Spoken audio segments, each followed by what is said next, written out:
Got me a little piece of the cigar here. What's going on, people? What's up? What's What's up? happening? It's been a minute since y'all seen us, right? We're Okay. back. Well, y'all got 30 more seconds on the wait, my niggas. 30 more seconds. 30 more seconds on the wait.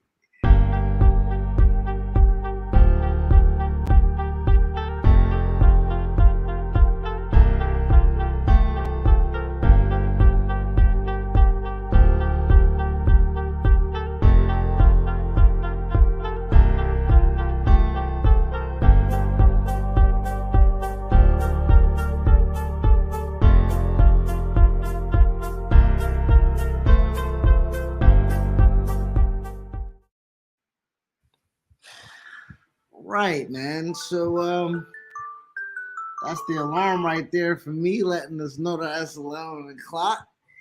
Um, First and foremost, man, before we get into the drop and everything like that, man, how have you been? What's going on? I've been great, man. I've been great. Happy belated Father's Day for you. I Happy belated appreciate that. I'm wearing happy my birthday to Chris. Papa Bear shirt. Exactly. Yeah. We skipped a week because he had a Father's Day vacay, which he had to do his thing. So more power to him. I'm gonna be And honest, nigga. It wasn't really a Father's Day vacation, nigga. It was a vacation for your godson. Okay, yeah. Christian turned 2, so we ended up just doing some shit for this little nigga. And Christian turned 2, so happy birthday. Yeah, A little man. So Juneteenth baby, you know what I'm saying? Juneteenth Black baby for power. sure. Yes, indeed. But yeah, man, it's been an interesting couple weeks wrestling. On my end of things, I've been trying to get out, do some things. It's summertime now. Once Memorial Yeah, Day hits, it's summertime, bro. Like not doing crazy, nothing crazy, but I did go see Spot. I know I did go see. No, I saw Spider Man here. I watched Spider Man and just across Spider Verse at the crib, bootlegged. And but I did go out to see Flash. That was fun. But what I also did was I made a shirt to check out House of Glory Wrestling, man. ah, And like me, I hibernate during the winter. I don't like to go out that much, but when it's summertime hits, I'm like, all right, what's going on that we can get ourselves into before this winter time comes back, before the fall comes. If when I'm in New York, especially, before that cold comes, I gotta do as much shit as I can do. So I started earlier this year, and I went out and to check out HOG, and I'm not close to the city. I'm like an hour and a half away from Queens. So, mind you, I go to the gym. I'm extremely sore, this day where I'm planning to go to HOG. I'm like, should I even drive out there? Like, should I even get in my car and drive an hour and 15 minutes, hour and a half? Because yeah. I missed an exit. When you miss an exit down in the city, you fucked. Um, Hour 30 minutes to get to Queens and like see this event. I haven't been to HOG event. It's been a minute since I've been out in the independent scene and just checked it out. My nephews, they haven't been to an independent event before, so I was like, what, take them out for and show them a good time. Um, and I was like, fuck it, let's go. So we got in the car, drove out there. We were late because you always late. Niggas, niggas. Yeah. Show, I get there, I pull yeah, up sometimes you finally. don't even have to explain that. You know what Yo, I'm saying? exactly. I pull up to it's Queens. I pull up to the event. I'm looking for parking, and these niggas like, "Oh, you want parking? All right, you ready for wrestling? All right, yo, right here." Nigga pulls a cone off the sidewalk, and I'm like, can I have just park right behind the cone? I don't know if this guy was part of the event. I think he was just hustling, and he charged me $30 for that parking. I'm like, damn, Yeah. He was hustling he was for just for he was show. just hustling, dog. For So show, he boom, grabbed $30 that. gone right there. Crazy, yo. But I was like, you know what? I'm not gonna get towed. Let me just get inside this event. We're already late. Get in there, and we're back at it, yo. First thing I feel is like, man, this is just like Guilt nightclub. Yeah, we're at Amazora in Queens, and it brought me back to the Guild nightclub out in Orlando. It was exactly the same type of vibe, bro. But the thing is, they had a really good setup. I can't front it. Like they're streaming the event live, on their streaming service platform, and The arena looked great. The ring looked great. It was a little bit small. The rings were a little bit smaller, but hey, it's a small I venue. think they do a 16 by 16 if I'm not mistaken. Yeah. I think they do a So 16 by 16. you're what's up, bro? So yeah, I'm a Zora down there in Queens. I enjoyed it, man. I enjoyed the event.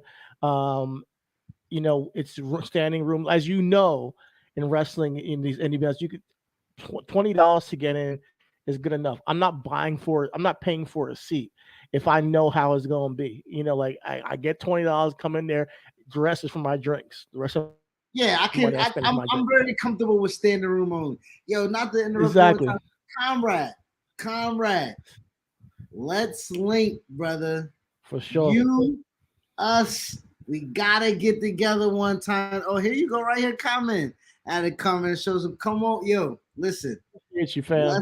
let's do something together, man. I really appreciate you having me on the first time doing the poetry stuff.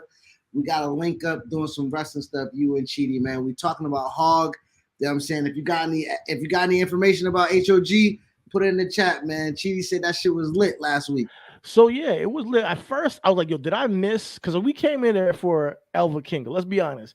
I saw Elva Kingo, and I'm like, "Yo, I gotta see this guy live." He was the guy I was trying to see. And I was like, "Yo, hit like the one of the security guys. Like, yo, do we miss him?" He's like, "Nah, he didn't miss him." I'm like, what's the main event? He's like, "It's Matt Cardona versus Carlito." I'm like, "All right, bet, cool." The night had a lot of guys who I didn't know. But there was a couple of people that stood out. The man who Elva Kingo was facing, um, he is. Man, I see. I don't have the names here because I was trying to look it up, but it was. He kind of has like a serial killer kind of vibe. Before the pod, I will find his name and shout him out real quick. But Elva Kingo faced one of their guys. He's an HOG champion, one of the champions out there, and the guy has. I enjoyed it.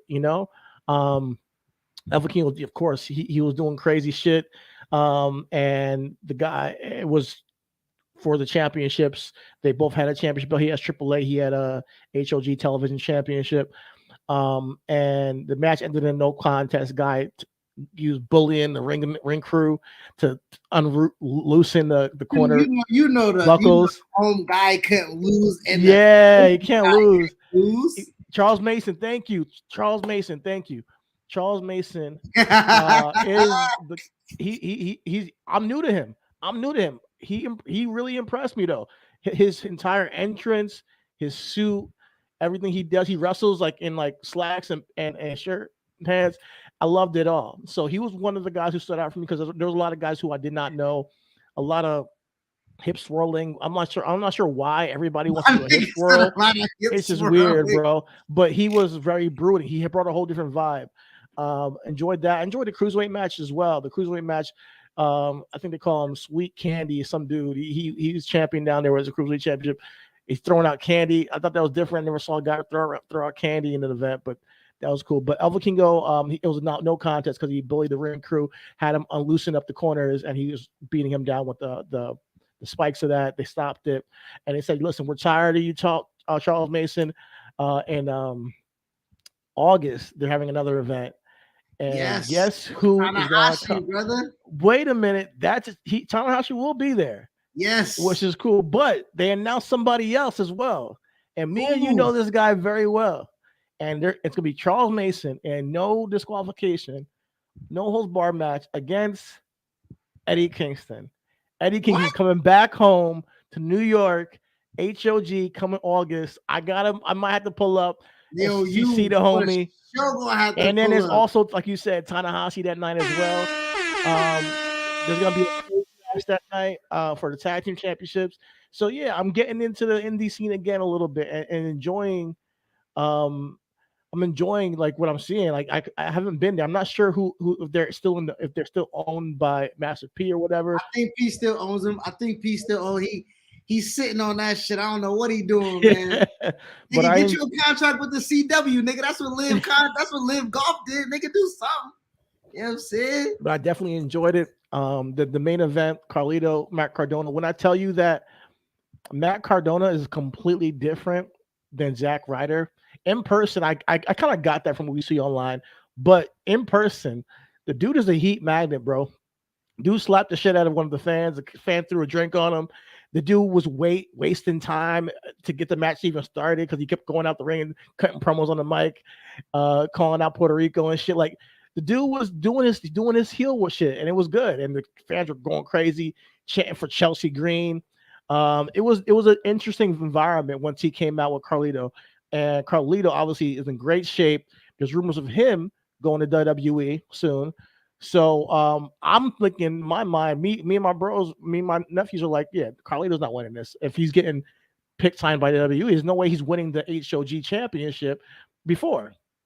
They did a great swerve, bro. They did a great swerve. He Dusty did not finish. win the championship, man. Dusty finish. Yes, he did not win the championship, but they did pop us when he pinned him. He pinned him for the belt. The But love for because of that- Dusty is still forever, still brother. alive. He had hit the referee prior to that, and the referee called disqualification. But a new ref came out. He hit him with the backstabber, pinned him, and then the other referee got him like, no, we're calling that off. He hit me before, and Matt Cardona was getting trash thrown at him. And before we let the ring, and we'll see what happens with Carlito. He might be debuting soon. He looks like he's in great shape. He looks like he's about to be part of the LWO in a big capacity. I can't wait to see him do what he's doing on the WWE side of things. But all in all, it was a great night. I had some beers. Wrestling events are more like a beer event for me. I'm gonna get a beer, chill. There's no music playing. I ain't getting no shots. But if there's, I'm sitting there, if I'm watching a game or like a wrestling event, I'm gonna crack a beer, sit back and drink, and I had a great time that night. So shout out to HOG, my first time being in the building for it.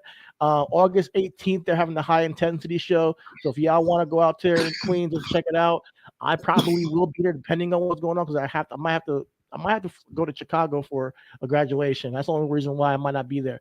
But HOG, check it out, guys. They're doing great shit down there. So I gotta tap in there. I enjoyed that last couple weeks. Now, Conrad, I know you not on the show. You fuck around, I'll send you the link right now. You can pull up on the show. Yo ass going to Canada tomorrow. Is that what you say? You said I'm traveling out tomorrow? Nigga. That's what's up. Salute, first and foremost. Wave an American flag like you Hacksaw Jim Duggan to let them niggas know you Stone Cold and Goldust and Lisa Doom against and Canadian Stampede on that bitch. You know what I'm saying? And hold it down for the house. Yeah, man. Forbidden Door is gonna be crazy. But what I want to ask you, as you're traveling, what are you most looking forward to? Is it just the event in itself, or is there a particular match, performance that you want to? Because I know for me, as we talk about Hog, and we talk about independent, and we're just talking about the field, Ospreay and Kenny is going to be a fucking movie.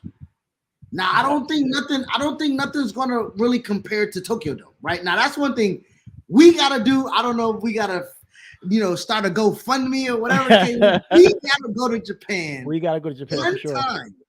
But Yeah, I don't know if Kenny Omega and Will Ospreay 2, right? This is 2, right? 2. Well, I mean, they faced it before, but this is the second time facing this year. Okada and Danielson, yes. Okada, Danielson, yeah. You took Absolutely. the words right out of my mouth. I saw the hype video that they put out, AEW, for Worlds Collide. Shout out to NXT, right? Where they showed a package of Bryan Danielson, way 15 years ago, 20 years ago, claiming to be, I am the best wrestler in the world, right? And as time went on, in the last 5 to 7 years, Okada has been the best wrestler in the world. Definitely claim to it. It just has to happen, right? It's almost like wrestling provides, and right now this Forbidden Door does, which is very positive for wrestling.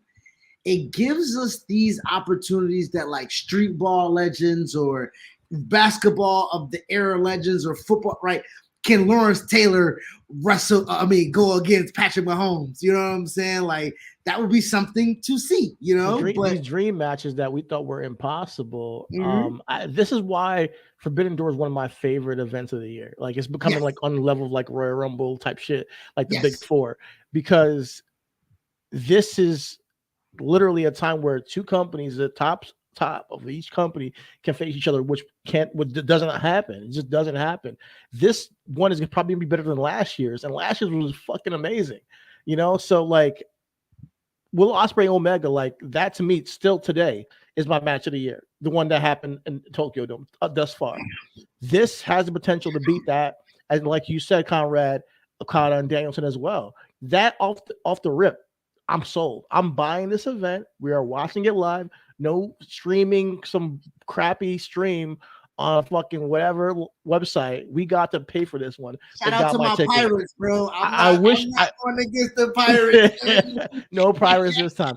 I wish I could be there in Canada and go out, fly out, but hopefully me and you, Chris, can start to do that more and more as we continue to grow with the pod and everything, and do more events where we can get out to like Japan and get out to Canada when these events happen, because the billing's gonna be crazy. Conrad, yo, live it up, enjoy, because it's gonna be crazy out there in Canada. My nigga in Buffalo, nigga, he about to literally take. You know how we used to drive from Winter Park to Kissimmee? That's what the fuck this nigga about to do. This nigga about to just hop the motherfucking 4 and drive across the bridge. Nigga. All he need is he don't even need a passport. He just need an enhanced license. That's it. An enhanced license, bro. Enjoy that shit, man. Enjoy that shit, bro. Enjoy that shit. See, knew he was driving. Knew his ass was driving, nigga. You know what I'm saying? So yeah, man. I am, and you know, to give it a real proper feel. Hang on with us, Conrad. Don't leave us. I feel like this the Lebertard show. We about to just stay right there with us, brother. Before we get into how we really feel and how we really want to talk about the show, let's go ahead and give it to y'all proper. All right. We've been rapping about 17 minutes and we ain't give y'all how we want to give y'all. So in 3, 2, 1.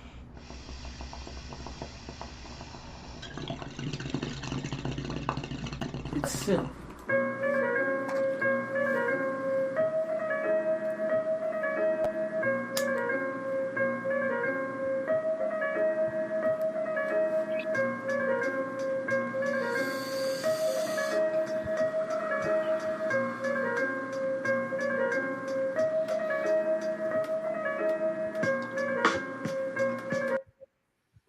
Yo, everybody. It's I the Most High. I'm with my tag team partner, CT, aka Chitty Bang. And we are the Underground of Professional Wrestling Podcast. No, you want to take the spotlight again, like you did last time? Nah, it's all good. And we are Dax been getting a lot of TV time, little mic time now, baby. No, we are the Underground of Professional Wrestling Podcast. Thank you for joining us. We're here to talk about the week that was in professional wrestling. But before we get into that, check us out on RW Podcast One on Twitter. We're here on YouTube, Reasonable Wrestling Podcast, IG Reasonable Wrestling Podcast, TikTok, wherever we're all your medias associates. We're all in there. Check us out, search us, and follow, join, subscribe, and all that good shit. Check us out on eiwshop.com for some good merchandise over there. A couple sales going on. Give us time. We're maintenance right now with the website. We will give y'all back. But yes. Okay. Keep that on your zeitgeist. Bet. Pull up on the shop, my guys. But yeah, man. We're here to talk about the last 2 weeks that was, because you know we took a little hiatus, but we back, nigga. We back. Tell y'all, you know, late night edition. You know, shout out to our continuous and supportive network, man. Again, we got absolutely Conrad, everything's pro wrestling over there, man. A big supporter and just an all around great guy in the community. So if you got anything around the way up top in the Northeast, man, make sure y'all check out the homie Conrad. He is one of the best doing it right now in our little our niche little community. You know, Yeah. we appreciate those who support us because Absolutely, man. podcasting is like journalism, right? And I say that for this because as I'm listening to a lot of like Michael Wilbons and Stephen A. Smiths and Greg Cody's and Dan Lebertars as they speak, the ego in that business is massive. Oh yeah, they got it's massive. They be talking their shit. You don't reach out and pull people in. You don't reach out and pull people in your orbit. You know what I'm saying? Because once you get it, it's yours. So for those in the community that has always tapped in with us, and we always gonna show love. Shout out to Black Wrestling off top. They just dropped their Black Wrestling podcast top 50 for the year. They do that every Juneteenth. Our brother Wesley is top 5 this year. Woo! Nigga. Shout out to Wesley. Top five. You know what I'm saying? Like, just the love of that, the evolution and the growth in the community and the highlight and the impact that it has on people's careers and how we view them, right?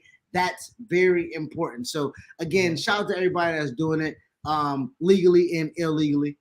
I got it. You know what I'm saying?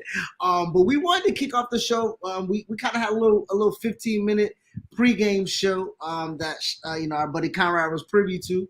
When we was talking about the excitement of Forbidden Door after we talked about the excitement of how the independent scene has been kind of picking up more than usual. As you mentioned, HOG. The homie, the Samoan Werewolf, Jacob Fatu, is now MLW's newest open weight champion right now, which I'm kind of disappointed in. Thought my nigga was gonna come to the karaoke. Keep doing your thing. Listen, MJF was there, Matt Riddle was there, Filthy Tom Waller was there, Darby Allin was there, John Hennigan was there, Shane Strickland was there. Who else we saw who was at MLW, my nigga? Sammy Guevara, Penta Phoenix. My nigga, Sammy Guevara. Yo, so if you're at MLW, please do what you need to do. Make your name, the Myra Reeds of the world. Again, the Jacob Fatus of the world, the Alex Hammerstones of the world. You know what I'm saying? Like, listen, it's people that's looking for you. Believe you me. You know what I'm saying? So, but Forbidden Door, it's tomorrow. Our homie's going up to Toronto. He said he's excited for a couple matches. We are excited for a couple matches. Do you just want to pull up the card? I can just pull up the card. Yeah, let's get into it. Pull up the card. All right, Forbidden Door. There's a couple of them that I'm excited for, honestly. It's not just the two that we always talk about, but I think it's going to be probably one of the best shows of the year, just like it was last year. Because of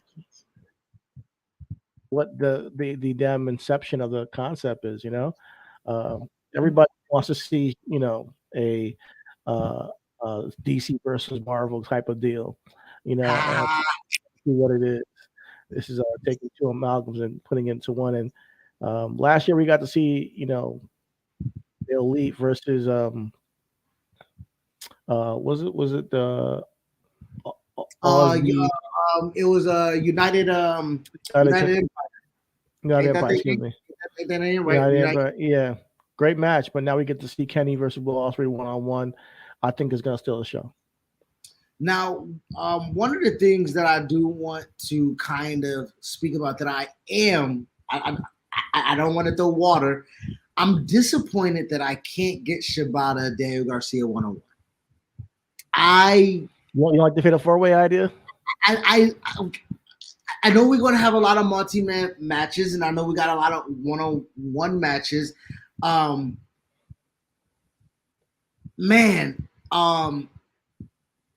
Shibata and Daniel Garcia has a story like Okada and Danielson, has a story like Ospreay and Omega, right? It's not to that level, but I mean, if we're talking about teacher student, if we're talking about pupil, I want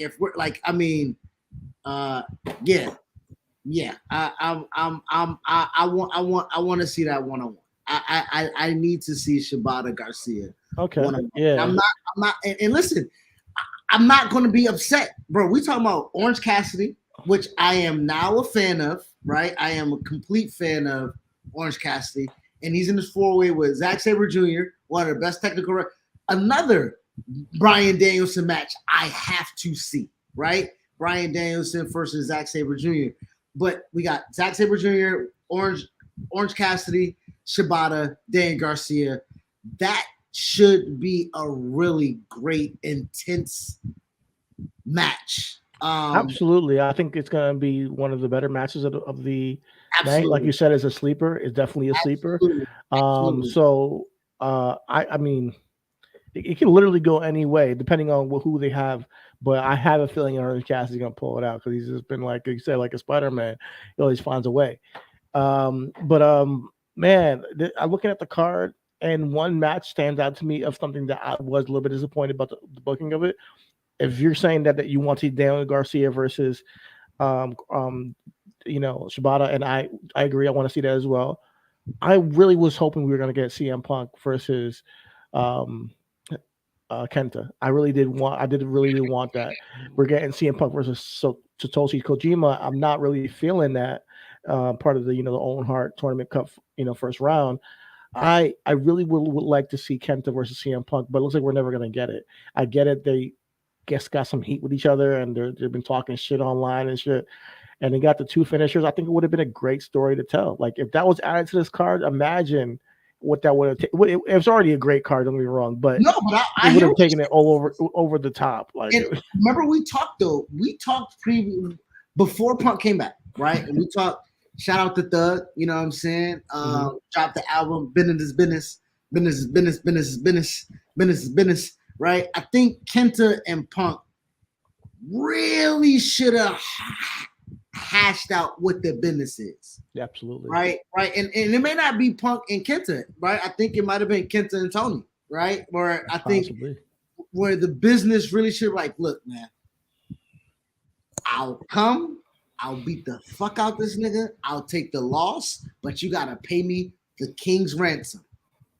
And we've seen Tony do it, right? I don't know behind this, but if business is business, you got to make that happen, right? You have to. Absolutely. Let's be real right now. Let's be real. Like CM Punk is like Aaron Rodgers. You're not going to have him for a long time. Like this is not going to be. CM Punk's not going on another 10-year, 5-year run. He's at the end of his career. So while he's here, you want to win some Super Bowls. While he's in your roster, you want CM Punk to get the best matches possible, the best storylines possible, while he's still available to you. He's already injured twice within a year. So you see that how his body's been breaking down. He's getting conditioning to be back to where he used to be, but he's just not the same. Him and Kenta, dream match. It looks like if we don't get it now, we'll never get it. Which is we'll talk more about CM Punk in his promo in a second. But there's a couple of things I need to see with him before he, hangs the boots up. I am glad we are here unequivocally, even though we spoke. Honestly, folks, we ain't do a pre-show for real.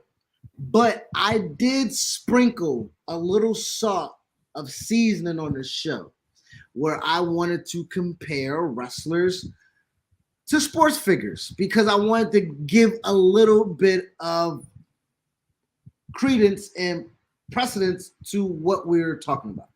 So as you brought CM Punk as Aaron Rodgers, you sent a voice note about our current AEW champion and how you view him. Yeah. And I have some rebuttals to that, and I have a quarterback comparison that I would like to make. So I don't know if you want to give your take first, and then I'll rebut. No, I'll give my take. Go ahead. We have the AEW World Champion right now. I'm gonna mute myself. Is one of my favorite wrestlers, and I'm just gonna say MJF is one of my favorite wrestlers. He's facing Hiroshi Tanahashi at Forbidden Door. Should be another good match, because he only has good matches. Let's be real. Over the past year, he's only had good matches. It's just facts. And he impresses me more. I think that people underrate his abilities way more than they overrate him. People say he's overrated. No, I think people are underrating him. But let's be real. Do you have to do?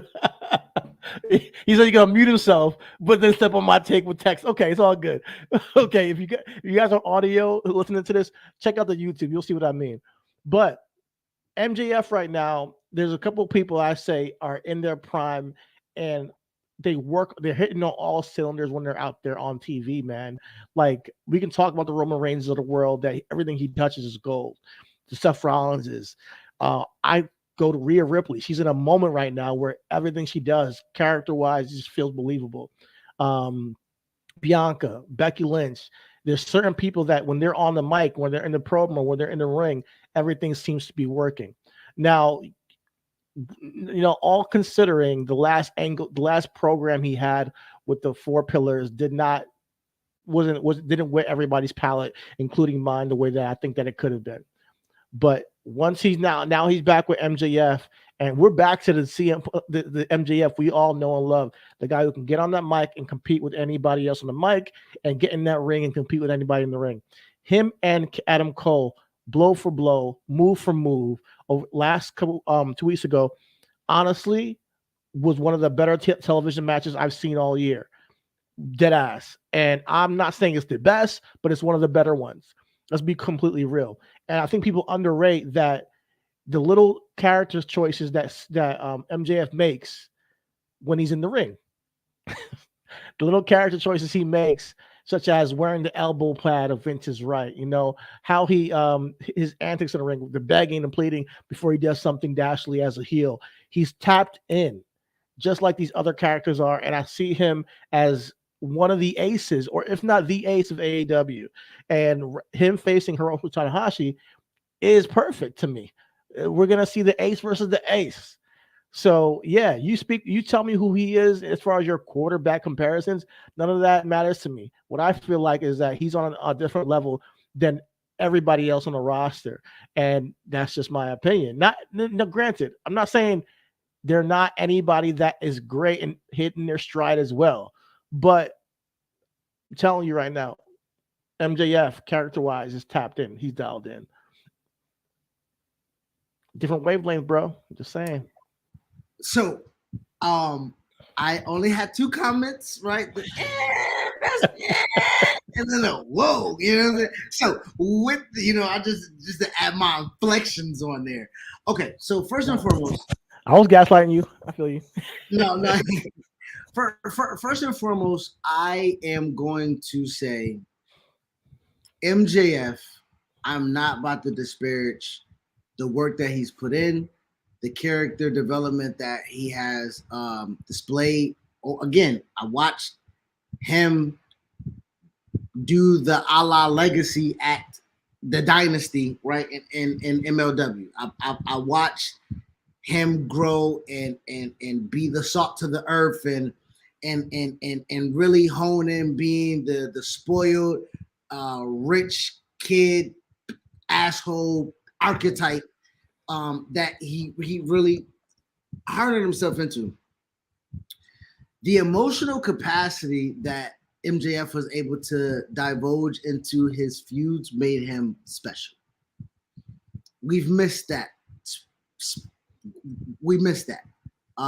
That has not been available to us since he won the title. So therefore he's lacked being special, right? In my opinion. The match with Bryan Danielson was a good match. Story was trash. Me and you have spoken on that several times. It's the repeater tax to me, where every MJF feud is following a certain type of blueprint. Formula, yeah. And that formulaic. But if you were saying the same thing about Roman, that every Roman feud was Roman like somebody jumping, the competitor, him during that time to win. Yeah, during that time, again, it got stale, right? And I think we were able to admit at that point in time, right, where we was trying to figure out, where does Roman go? What is Roman's arc? Where do people? But it doesn't. My thing is that even though the angle with, me personally, I enjoyed his angles. Even though I enjoyed MJF, I enjoyed Roman's too. Even though there was a formula to both of these guys, it doesn't take away from their personal individual performances during that entire time. Roman was still the man during the Drew McIntyre's, the Rey Mysterio feud he had, um, going back to him and KO the first time, like, and the second time, so like it's But see the difference. Again, this is a comparison, right?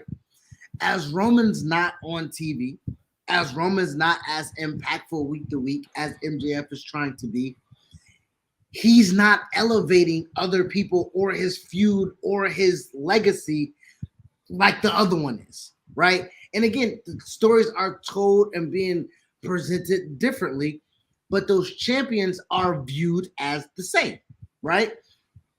During the time period, it was Roman, Jay White, MJF, best heels in the business, right? The business. Mm-hmm. Roman with his storytelling, and Seth at times, but now he's a heel, but in the face. But yeah, but I mean, even with Seth as a heel, to be quite honest, like Jay White as the catalyst, Roman Reigns as the story and what he was fighting for and everything like that. Yeah, this wasn't as prestige as those three. I got you. As Jay White lost his championship, he fell down. As MJF won his championship, he rose to second, but he's still second, right? Because Roman ascended during that time period as he was able to, like you say, as you say, MJF is the best in the company. Roman is the best in the company, and we see why, because of the elevation and the touch that he has over the company. Okay. As I'm looking at AEW, the trajectory of the company isn't necessarily lying with the champion, right? It could, just like my quarterback comparison for MJF. He's Deshaun Watson to me. He has all the tools. He has all of the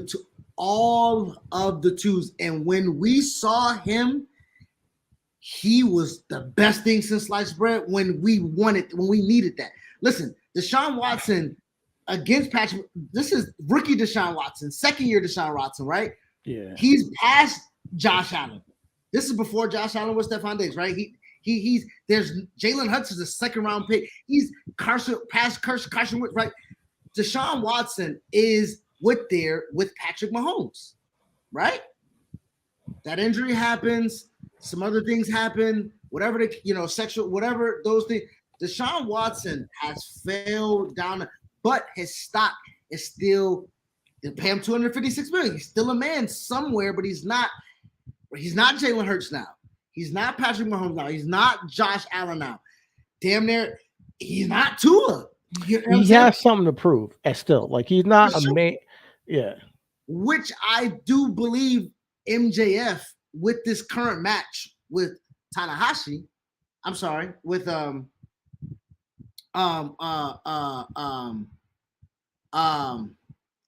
Tanahashi. I'm sorry. Tanahashi, yeah. With this match with Tanahashi, he has something to prove, right? And again, I am not. He don't have anything to prove to me or anything. But this is, can you hang now? Right? Yes, you did it with Punk. Yes, you did it with Danielson. Right? This is Legacy Murders Row right now, right? Where you have to, every time you do step in there, you got to prove something. And I think but my thing is that he is doing that. Like, I mean, I don't mean to cut you up, but to me, like that Adam Cole match is him proving it. Him and Tanahashi. We'll see how it goes. But I think that he failed to elevate the four pillars. But at the end of the day, that's four niggas that got to do their own, pulling of their own weight. Him and Bryan Danielson, the storyline, whether you can say it was bad or not, the match was completely great to me.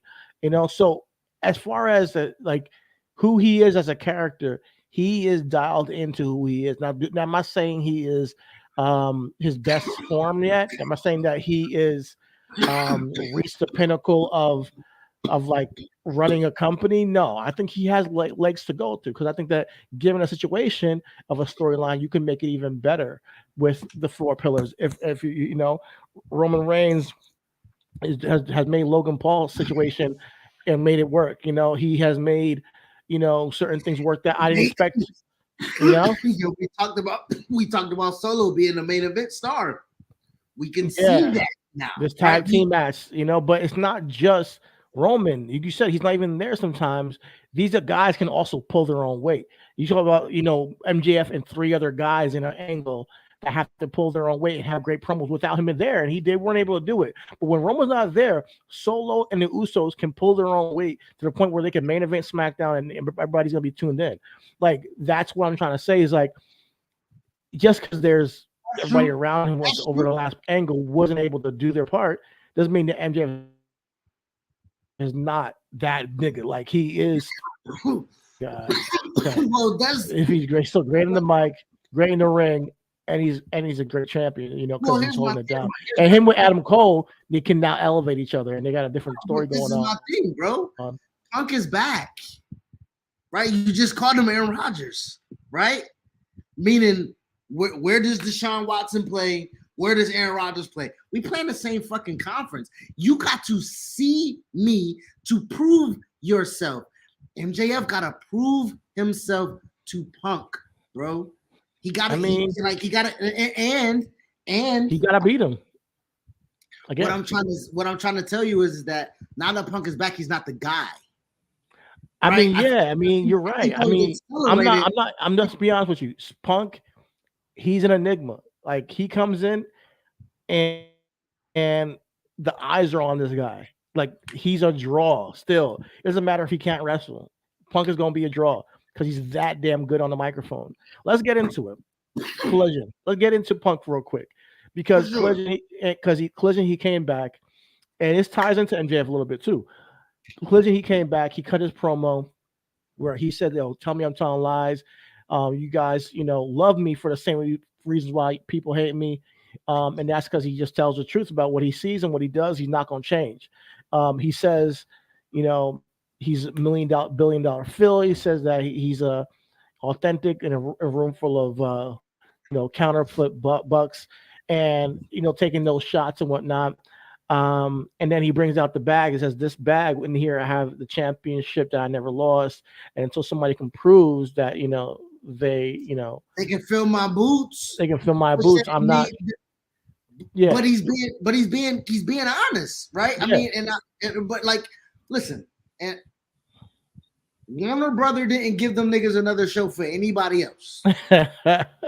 Let's be straight up, right? And when MJF is screaming into the mic a year ago, talking about demos and shit like that, we not having that same. He's not there yet. And when I talk about like you're in these guys who are like in the pocket, I'm not saying that these guys are all the same draw.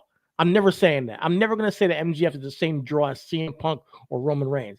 And you're right if you're looking at it from that point of view, 100%. I'm saying that as far as being in a pocket of your character, being in a pocket and doing your job to the best of your ability in the moment. Becky Lynch is not the main woman in the roster right now, but every time I see her, she's doing a great job still. Bianca, Rhea, Roman, they stand out. Punk, exactly. Punk, people are going to constantly talk about this guy. And and I'm not trying to compare the draws, but what I am trying to do is temper.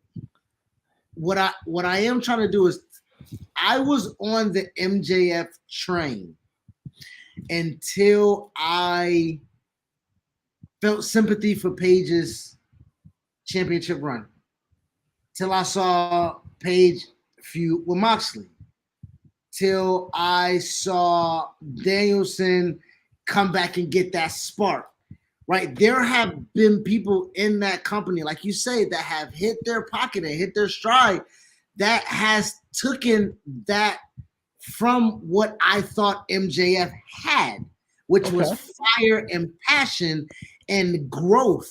I do feel that he stagnated himself by maintaining the stand. I'm not just saying that one feud. Feud.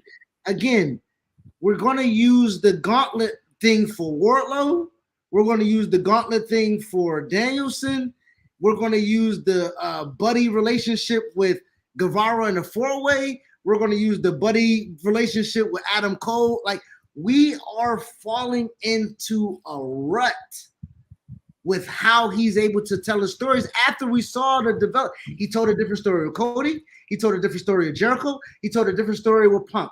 These last 4 stories are the same. So I don't think the Adam Cole thing is the same. I don't think it. I really don't.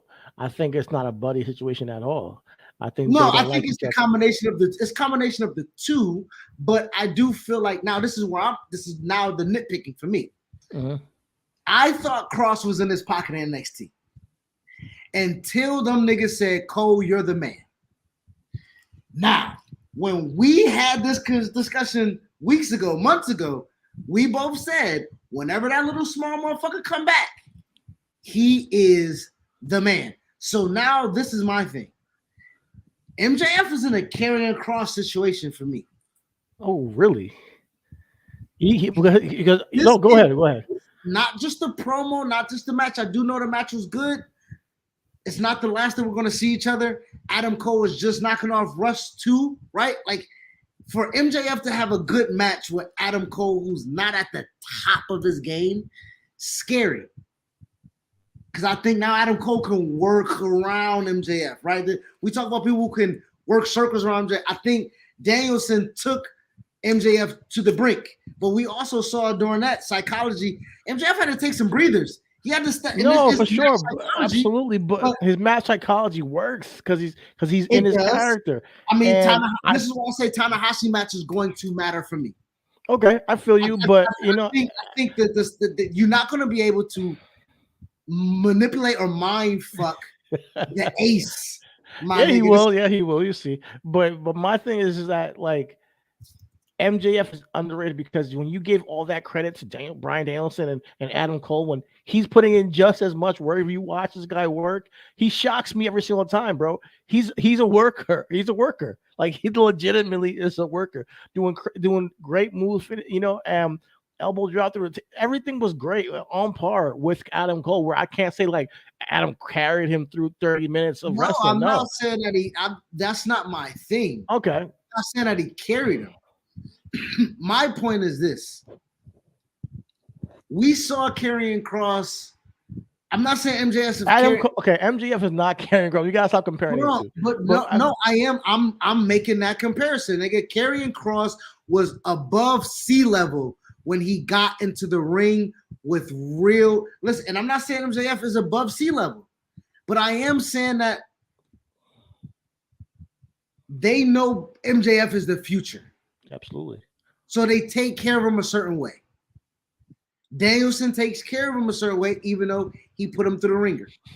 Adam Cole's going to take care of him a certain way, even though he's going to put him through the ringer. Punk took care of him a certain way. Even Moxley took care of him. And yes, MJF is doing his best. But what I'm trying to say is when the best wants to be the best, he ain't the best, bro. That's not good. When Deshaun Watson wants to be the best, he's not Aaron Rodgers at his fucking peak. We'll see. At 40. You can use Deshaun Watson with the hurt hand, my nigga. Like he's not Aaron Rodgers. We'll see. I think that MJF still is underrated because you give a lot of credit to these other guys in the matches with him. He's gotten his ass beat by all these guys, like legitimately wars with these guys. He came out there with scars, legit scars, So hey, we can put it that way, as if they protect him or something. I don't see it, but back to CM Punk. CM Punk has that belt in his first promo back. CM Punk, MJF, it has to happen down the line, but what also needs to happen down the line with CM Punk, and if they don't do this at All Out, they are missing the ball. We need CM Punk versus Kenny Omega, or CM Punk and FTR versus the Elite. And that's the main event. Like, that's your biggest match in AEW. Because of everything that happened last year for All Out, to come full circle this year and really sell out wherever you're at, probably Chicago. it should be epic. I think this is where they need to go with him. Now we'll see if we're all being worked. Like say, oh, he's on Collision, he can't be on Dynamite. Lee wasn't there on Dynamite this week because I knew CM Punk was going to be there in Chicago. Well, guess what? They're both going to be in Toronto. They all got matches. That means that you guys can work the same show. You guys can be on the same card, and you can do business if CM Punk is back. And I'm glad Tony Storm, I mean not Tony Storm, Tony Khan, you know, got his balls out of his purse and said, you know what, we're gonna do business here. Fuck what everybody else is saying. We're bringing CM Punk back, and we're getting a new show. Forgot all the drama going on. Let's get back to business. I do think not to shit on what you're saying. I do think it was important for, like you say, get your balls out their purse. Like it's important that the environment is work. Listen, me and you are different, but me and you are the same. I do come from a very contentious workplace environment, the military. All right, listen, we got boxing gloves in here. We got MMA shit in here. We about to do some motherfucking. We about to pair you up and do nerve damage and shit, so y'all can knock the fucking nerves out your forearms. Like we got ways to get that shit out of you. Cause business is business, right? I need you to be able to cover my six when we in a foxhole. So in that same type of vein, I need to be able to trust you. I need to be able to trust you. Nigga, we just had a real fight, and I gotta trust you to drop me safely on a power bomb. We gotta talk that out. Absolutely. You know what I'm saying? Like we got to talk, and it's not just Punk and Kenny, because if I don't like this nigga, I might take it upon myself to give him a little stiffy in the ring. Now, are we professional enough not to do that? Who knows if I don't really like this motherfucker? You know what I'm saying? Like, so I think it's very, very important that business is ironed out with all part, and it's company wide, because Khan can be like, hey, this is an edict coming down saying that he's coming back, point blank, period. And now you got people working in an environment that they left. Right? You got people working in an environment that left because somebody say, I say what the fuck goes on and y'all do what the fuck I say. Well, nigga, that ain't what if that's the case, I could have stayed in WWE for more money and better catering around this bitch. Yeah, Conrad says, I think at the end of the day, Bucks being exemption needs to do whatever's best for business. Right. But I think trust is 100% the business issue on both sides. Mm-hmm. Conrad, I agree with that. I think that, we all three of us agree. My thing is, this is not the first time we've seen wrestlers have a fight backstage.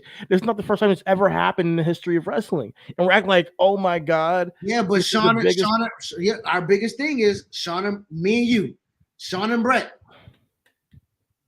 When shit wasn't listen, it didn't even get the fisticuffs.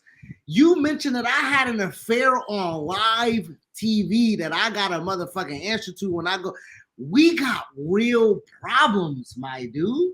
They wrestled before. I know, but what I'm telling you is, Vince handled that the same way that I think that Khan handled it, where he kicked everybody out that wasn't involved out, and it was Sean and Brett.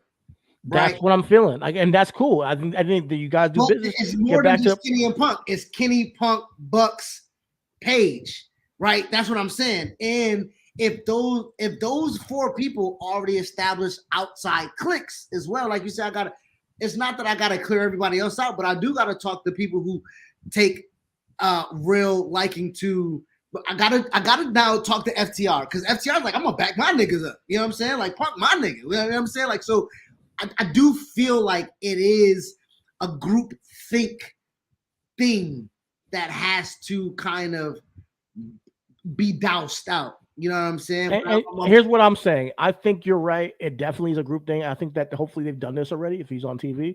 And I think hopefully the whole thing with the Bucks, the counterfeit Bucks line, hopefully that's a work. I pray it's a work that, it's not a work. I mean, look, I brought up all these issues that happened in the house, right?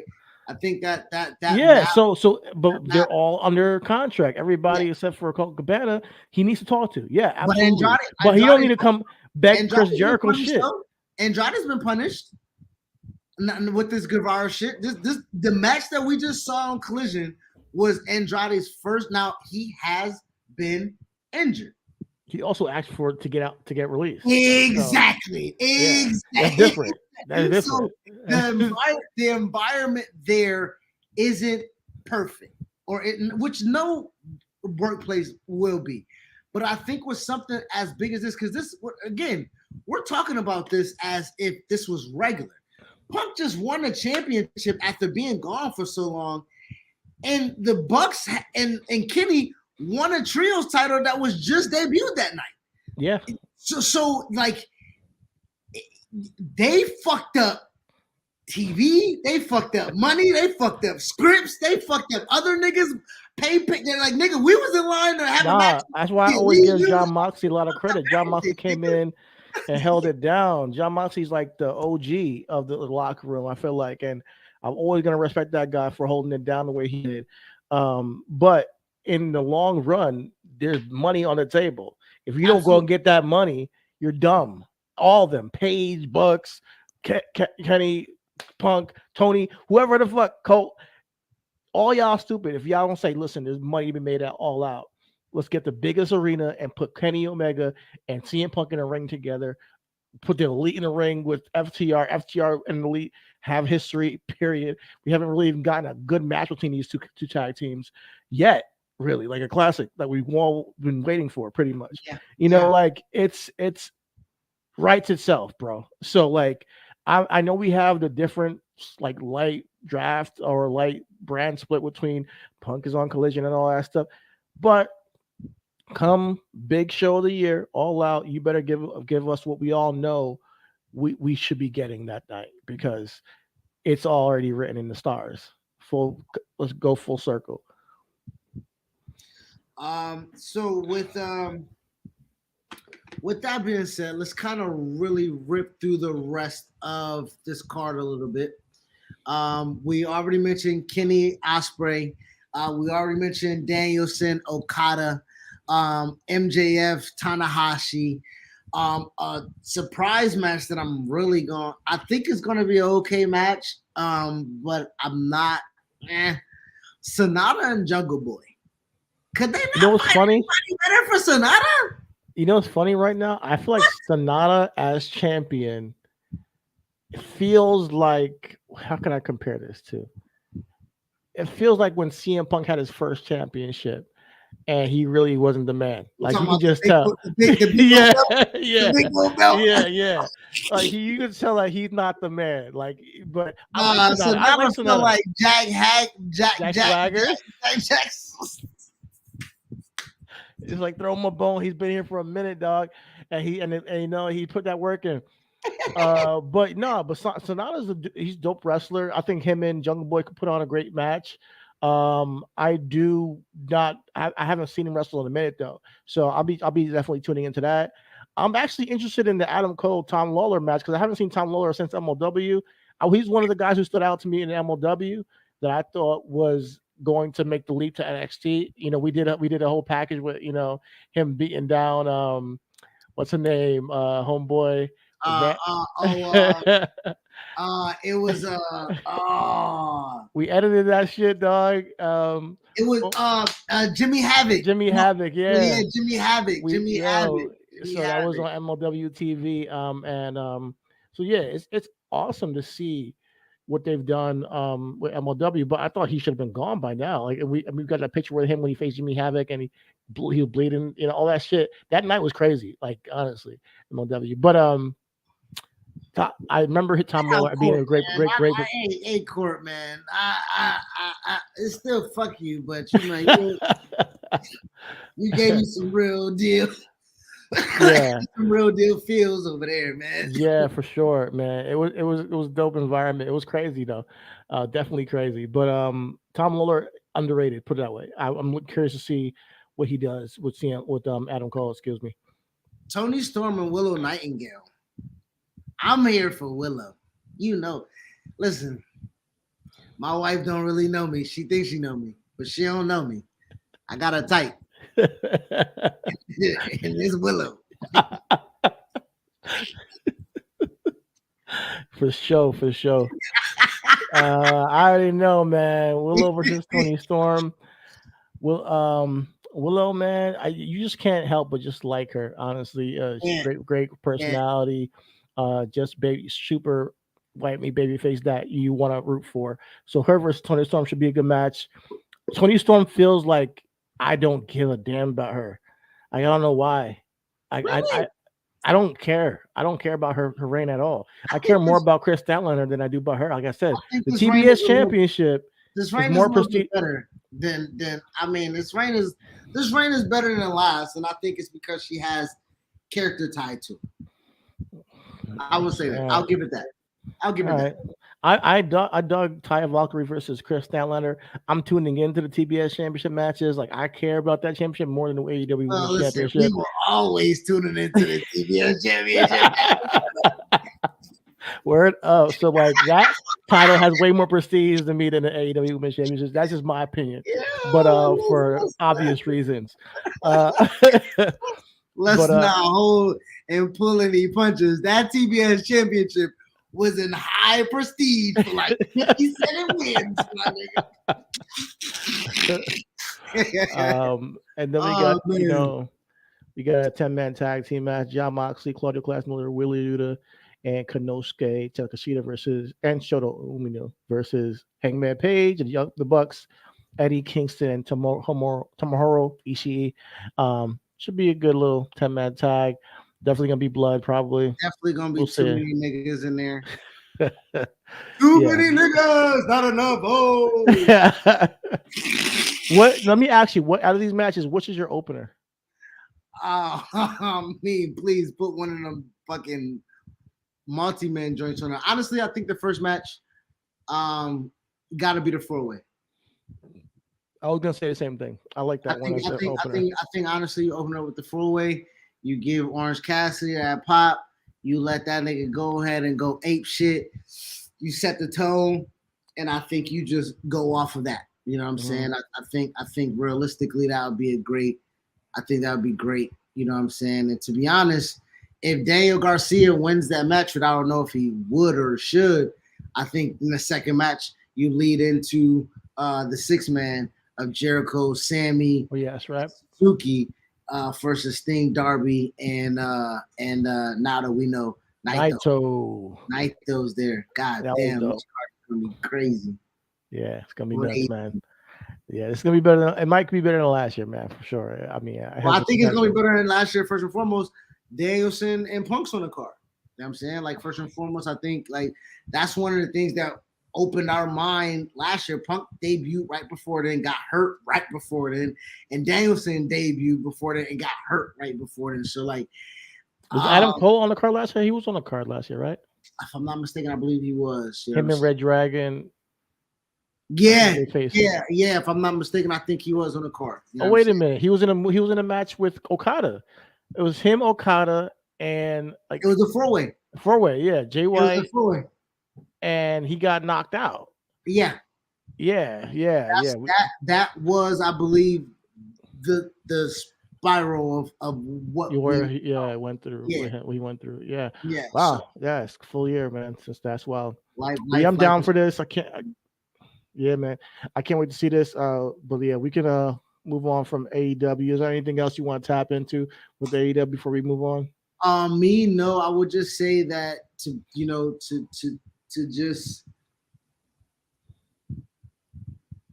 I missed Swerve versus Tanahashi tonight. I mean, not Tanahashi. Tanahashi. Yeah, why you always do that? Why you always do that? No, it was. Every time it was Tanahashi. Every time you say Tanahashi, you're like, I don't mean Tanahashi. Yeah, it was. It was Tanahashi. Yeah. It was Swerve versus Tanahashi tonight. I missed that. But I am very intrigued with Swerve, his character building, and the Mogul Embassy. I'm very, very excited that he found. I want to see. Mogul Embassy can be a good group. It can be. But tell me if I'm crazy with this one. Swerve needs more star potential on that group, and I think Will Hobbs would be better suited with that group than he is with whatever the fuck they got going on with QT Marshall.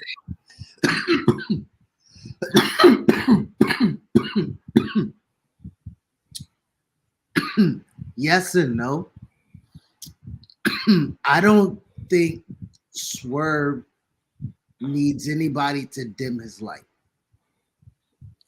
I think right now, even with Hit Row, right, he was very much the star, right? And I think with Mogul Embassy, I think he presents himself as the star, and that's necessary for him. I still thought with Hit Row, he was the man.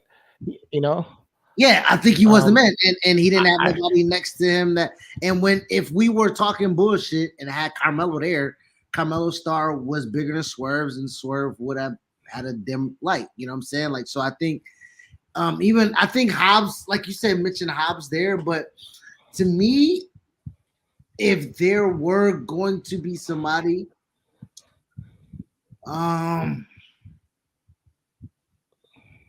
with that roster, Lee Moriarty.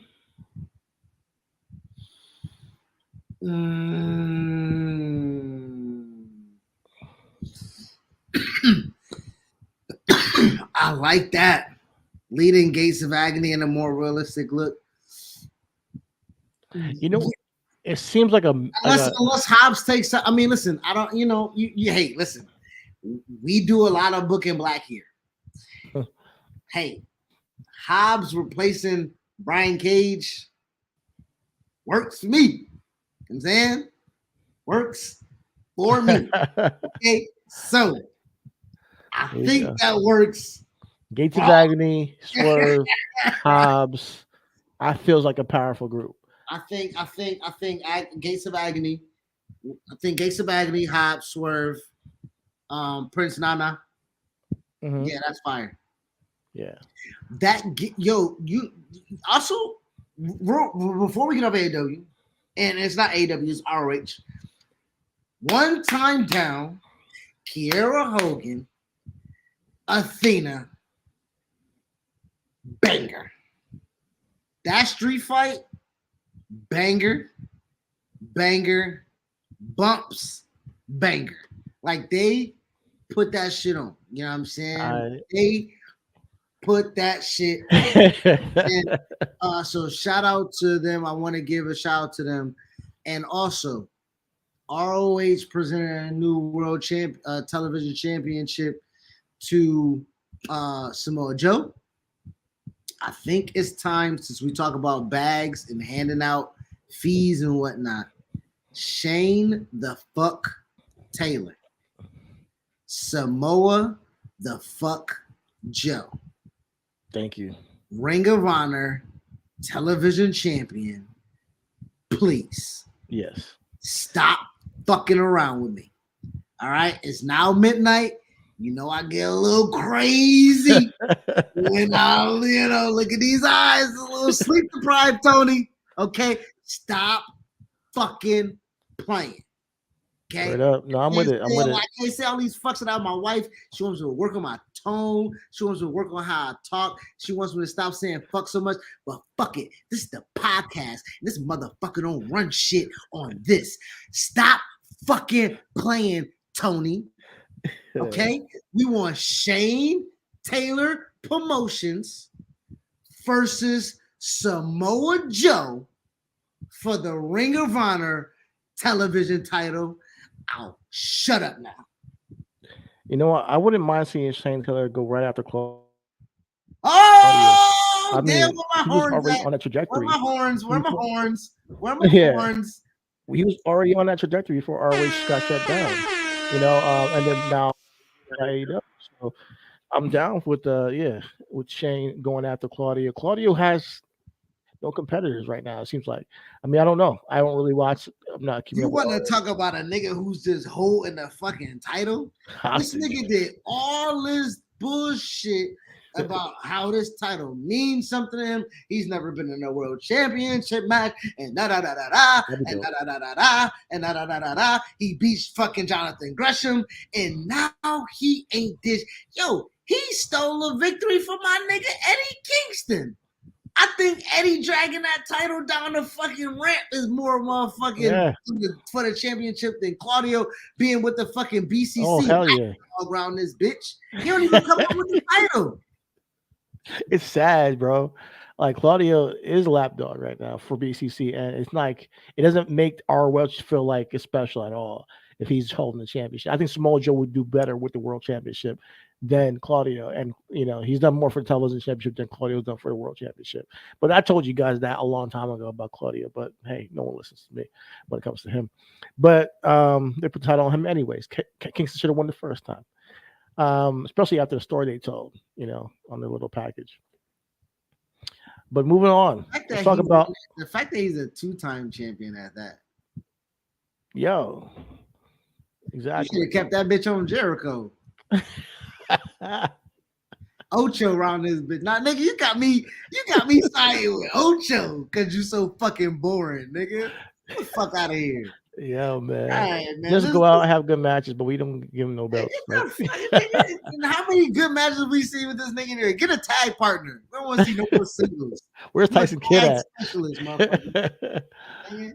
Oh man, let's move to another tag specialist. Let's move to the main event. Let's move to what everybody come to wrestling to look at and talk about and motherfucker react to. The Bloodline. The Ones. The Bloodline. No. The Usos. The Usos is in your city. That shit slaps, brother. That tag team of the Usos becoming a white hot baby face after being with the Bloodline is tremendous storytelling. We've asked for congruent and long-term storytelling, long-term synchronicity, comprehensive, right? Like things that we can like really make it make sense. These are all titles of our shows, man, that we've had in the past, and they gave it to us in spades with the main guy and with a tag team that we have. For just to put in context, right? A tag team that we say is the tag team of a generation or top 5 of a generation for a long period of the decade was on the pre-show. Yeah. Right? For a long period of the time was an afterthought in the grand scheme of tag team wrestling. Because again, we just mentioned Cesaro and Tyson Kidd was the bar, right? The Wyatt family, the New Day, all of those within their company, I would say was over the Usos at one point in time. Shit, I think even the Lucha Dragons got WrestleMania before the Usos. Like, think about this. Like, it's crazy to say, but like, it's a thing where I didn't know that they weren't on the Miss WrestleMania card actually.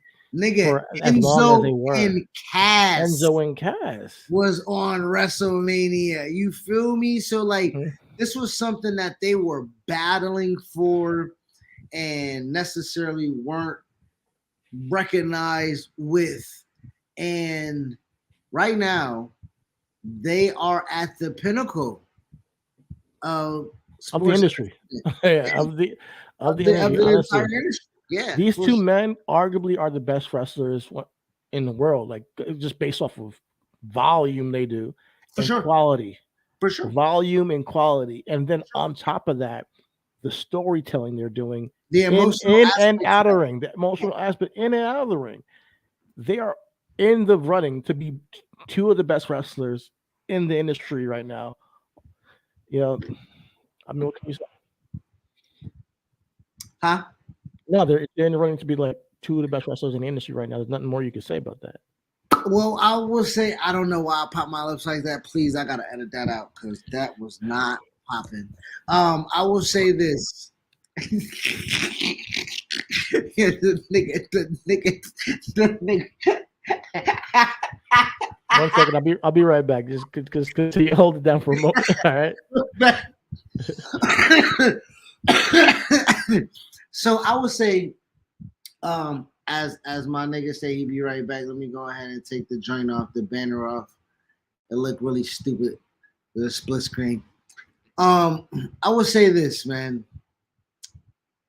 The Usos currently provide something within the confines of wrestling that is missing.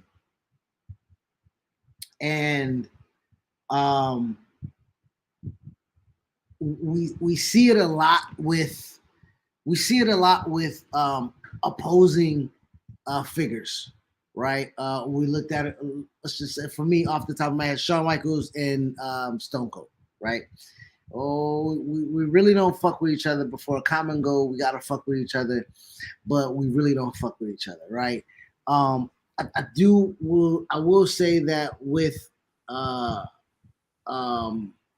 will say that with the Usos, they never presented that they did not fuck with each other, but they did not fuck with how things were being done, right? Yeah, yeah. And I think Jimmy off rip when he first came back, it was like, yo, from what I know, my brother, you ain't never been nobody bitch. So I don't know why you really getting down like that. And Jay really like that's one thing you can't do with a man, right? And that's again, this is why I say the realism in it, right? A brother can only get at his brother a certain type of way. You know what I'm saying? And it was like, yo, you this nigga bitch right now, right? Which changed the dynamic of how they then went about their allegiance to Roman. Now, again, Roman's a war dog, right? So he made them capitulate. And with that, I don't think you can say I'm a bitch if you die on your sword, right? Jay went out on several occasions to prove himself that what Jimmy said about him was untrue, which then led for Jimmy and Jay to gain respect back for one another after that little disagreement. Yeah. Now you see the full kind of collectiveness, togetherness from that aspect where that unison, that bond was tethered and broken a little bit when Jimmy was not around to reel Jay in. That is phenomenal storytelling if this was not wrestling. You know, exactly. If it was You know what I'm not saying? wrestling, it's Right, you know still what I'm saying? If it phenomenal. wasn't wrestling for a homie or a brother to reel his brother in, even when they doing some shit nefariously, they doing it on a non-bitch tab. That's very important to You know America. what I thought was interesting was Jay's promo, man, before he kicked Roman in the face to finally, put the nail in the coffin of that he's not part of the bloodline. Breaking down like how he's trying to keep up with Jay his whole life. Mr. Prom King, Mr. Most Likely to Succeed, star athlete, being a twin that could kind of be, a lot of pressure, and that's real. So interweaving that, and then saying like, yo, you got injured, I stepped up. Like that was a big line for me because we talked about it the entire time. Like if Jimmy does not get injured, does any of this happen? No, We don't know. Like I don't think so. no, Not like this. I don't think it happens like this. No, Yeah. no. So that was huge for him to bring that up.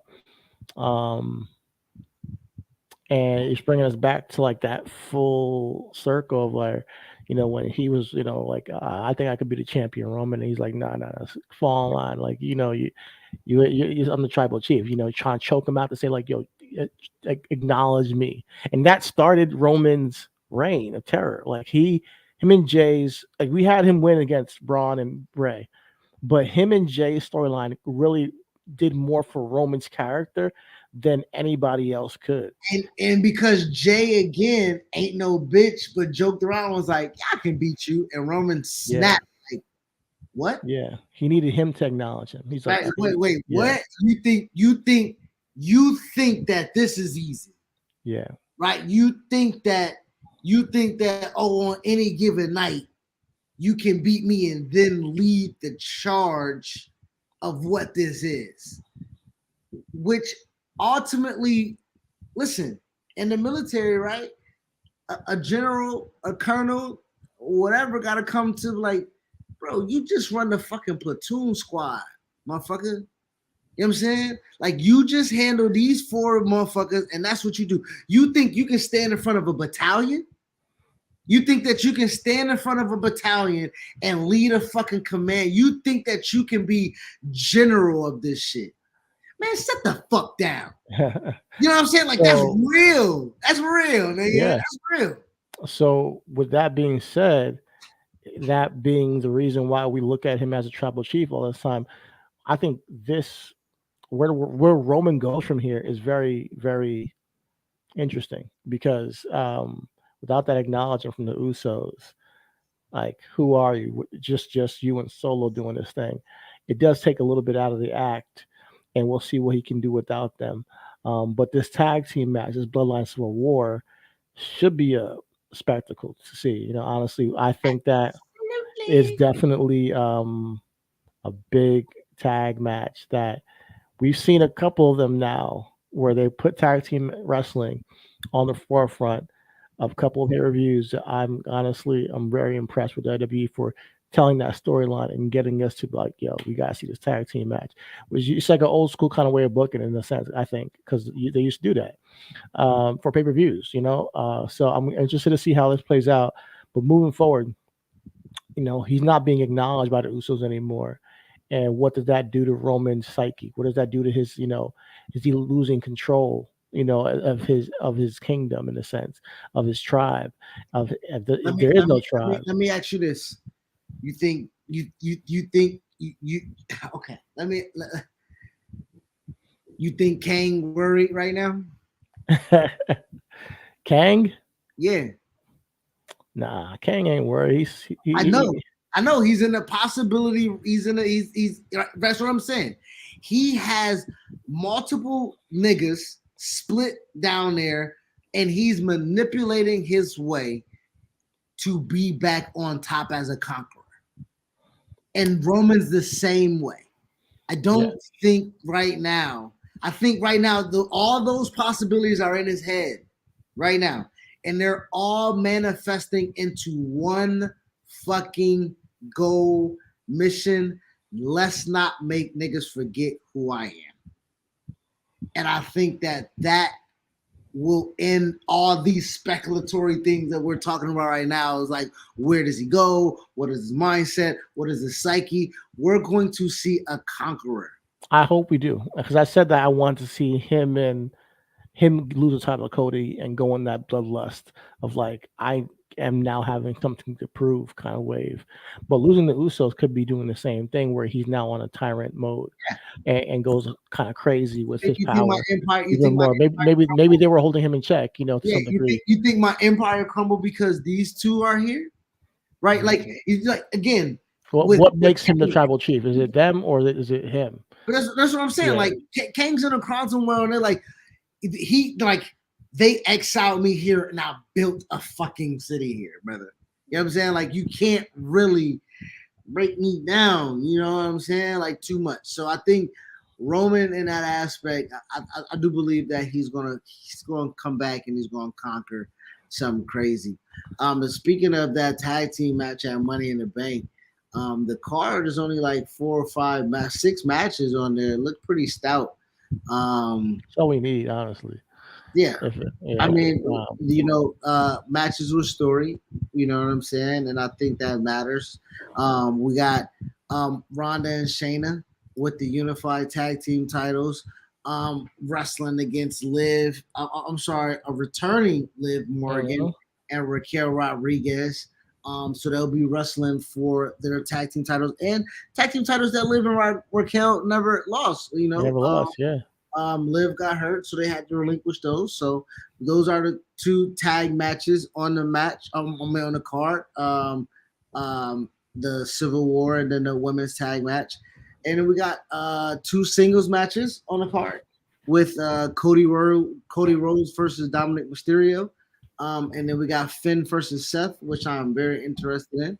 And we got two Money in the Bank ladder matches. The women's Money in the Bank ladder match with Zelina, Becky, Zoe Starks, Bailey, Io Sky, Trish Stratus for the women. And we have Ricochet, Shinsuke, LA Knight, Santos Escobar, Butch, Damian Priest, and Logan Paul. That should be lit, man. Yeah. Yeah. I already was like, all right, this is Logan Paul or LA Knight. It's just those are the two guys that I feel like could win this. For the women's side of things, anybody could win it on the women's side. Actually, anybody but Zelina Vega, honestly, could pull this thing off. But everybody but Zelina. Damn. Sorry, I think she's not winning that, man. So Thea's just in there just cause she has sympathy play, is what you said. What I call a sympathy play?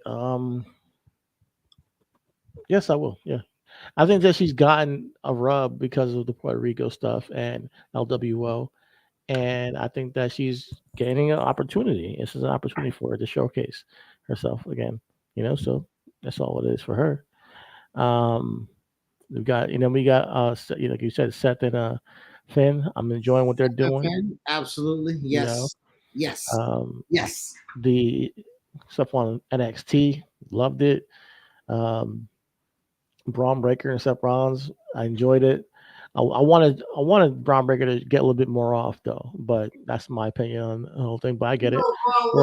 Get off on Seth, brother. A little bit, man. But it's all good. I didn't think it would win or nothing, but I wanted to get more offense. Other than that, man, I think Raw's been good. We're in a great space. I think looking forward to the card itself. I think they put things in place where I thought that I underrated Raw a couple of weeks ago, and I made my words because Raw has been pretty good, and they've been putting on banger episodes. So shout out to them. Yeah, man. I think sometimes, and I'm off screen right now, but I think we were a little too quick on the draw with how we were trying to critique after Mania. The draft, right? Really? Oh my god! And the draft and everything like that. I think we were just a little off kilter a little bit. I think they had to find their footing, which they did. They presented that we had an issue with the titles and everything like that, and they fixed that with the titles and everything like that. So I think that they did it again their way, which ultimately we usually accept or don't accept anyway. But they did it particularly well enough to where it wasn't bothersome, right? I think Rhea and Natalya is something I necessarily don't care for, but I do also know that the Money in the Bank winner is more than likely going after Rhea. So with that being said, I can. I mean, they can go after Asuka too. Like I think the Money in the Bank winner, especially for the woman, it could go either way. I know, for the men, it's not going to be Roman. It's going to be Seth.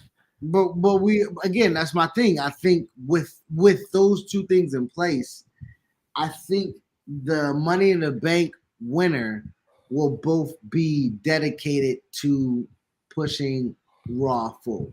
Absolutely, I think so too. I think I'm hoping Io pulls it out, man. I really do want my girl Io to get the briefcase, man. I'll be ill. I mean, what show are they on right now? SmackDown? She's on SmackDown, yeah. Io and Rhea, slapper. Io and Asuka, slapper. But Bianca Charlotte toss that bitch out the window if somebody skip her again, nigga. I am scared for whoever motherfucking think that. I think they're saying the heel turn's coming, man. The heel turn is coming, but we'll see. We'll see. If she gets keeping getting skipped over, maybe that's just the catalyst to her saying like, "Yo, fuck this. I'm gonna get it my way," man. And Bianca has been on fucking fire the past couple of weeks, I man. mean, you said she been looking fired these past weeks. Because my Well, God, both. But yeah, she's promo wise, look wise, incredible.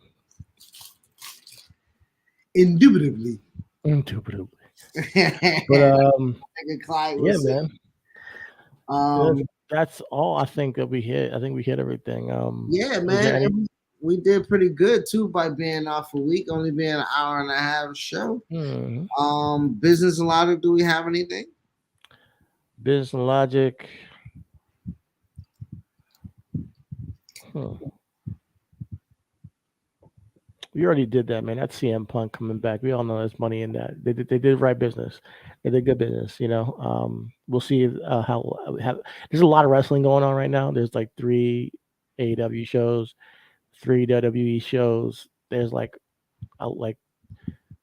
50 hours of wrestling going on a week. Like it's ridiculous out here. But all I'm gonna say that wrestling is in a good space. And with me, I just went to HOG.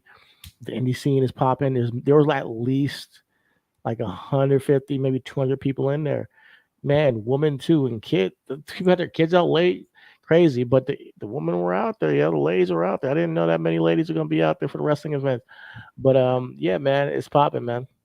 Niggas love wrestling, bro. We Yeah, we man. we we we, we you know again, like I said, and everybody that is back in everybody that is right now in wrestling is pretty much essentially based off of what they want to represent and their representation, right? So again, we talk about you know what it is that we see and what it is that we like and what it is that we Yeah. pay attention to.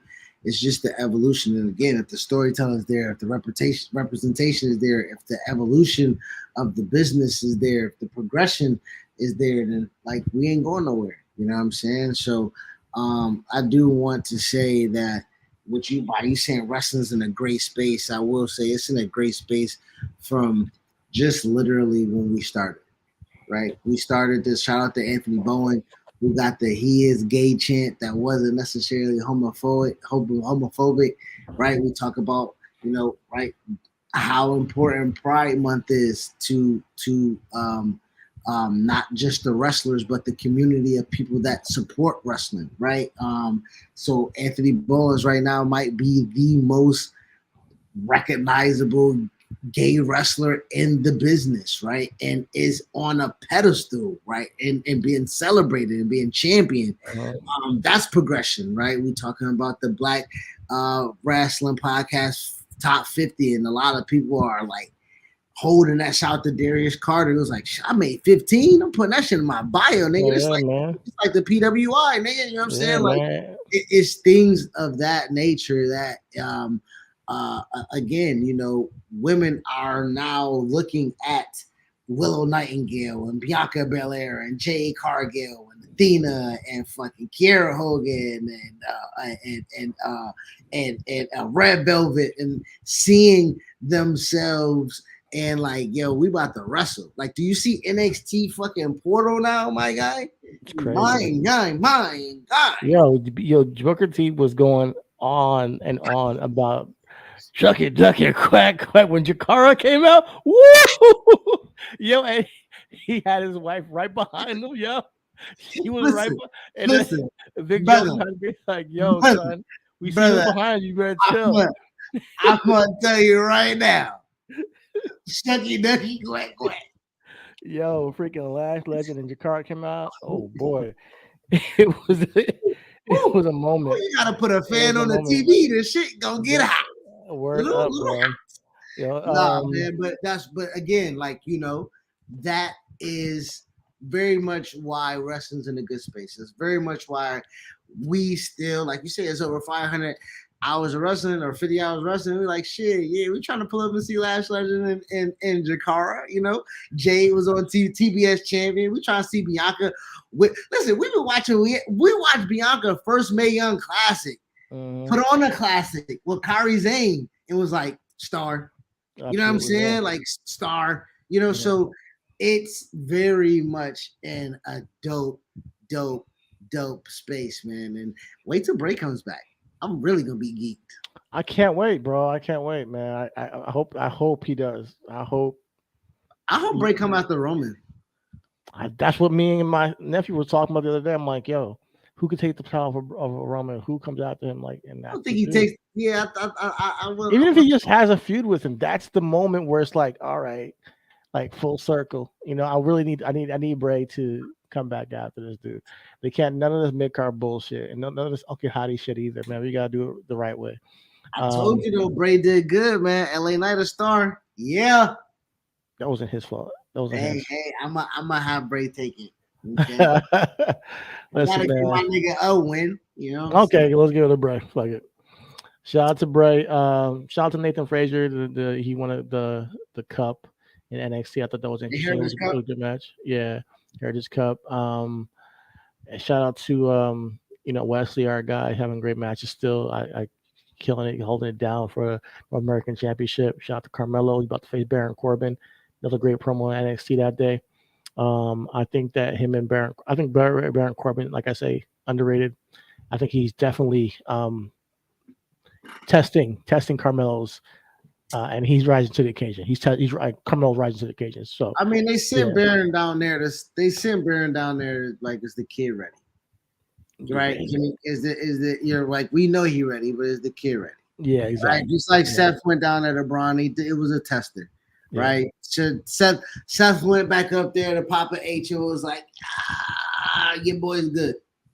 You know what I'm saying? Like I'm pretty sure we're gonna see Braun up on TV real soon. Yeah, man. Seth went back up there like, he's good. Ciampa's back. Tommaso Ciampa's back as well on Raw. It was cool to see him. It was good. It was a good show. Caught his shot too, SF. Yeah. Wait. Who called the shot? Tommaso. I didn't see that. When did that happen? He got a promo. I saw it on YouTube. Oh, okay. He was like, I'm looking at Seth Goldie. I want it all. Oh, he said, I want Royal Rumble. I want a main event WrestleMania. I want it all. Tommaso Ciampa's here to take it all. So. I love it, man. He's almost lost it all like a couple of times now. So, hey, man, go get yours. Chelsea Green's doing her thing, like what she's doing. So just a couple of people I've been noticing over the past couple of weeks that I just want to just really touch on real quick. But yeah, man, that's all, man. I think it's been a good show. Anything else you wanted to tap into before I No, man. I think we did a really good show. We hammered out everything, and next show will be the first of the month.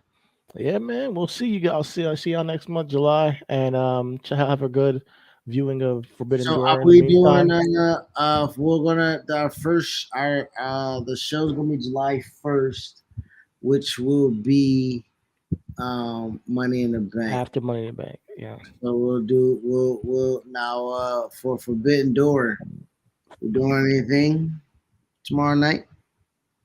We'll see what happens. Okay. Just stay tuned. It might end at like 2:00 in the morning. So for sure. Matches on that bit.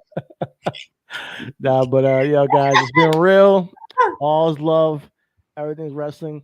Thank you, Conrad, for joining us tonight, and you guys watching us later on. Thank you guys for listening and watching us on YouTube. Check us out. All the Media Associates, Reason Wrestling Podcast on Twitter, Reason Wrestling Podcast everywhere else. Take care. Have a good night. We'll see you next week. Peace. Like how does look? It's look nice. It works.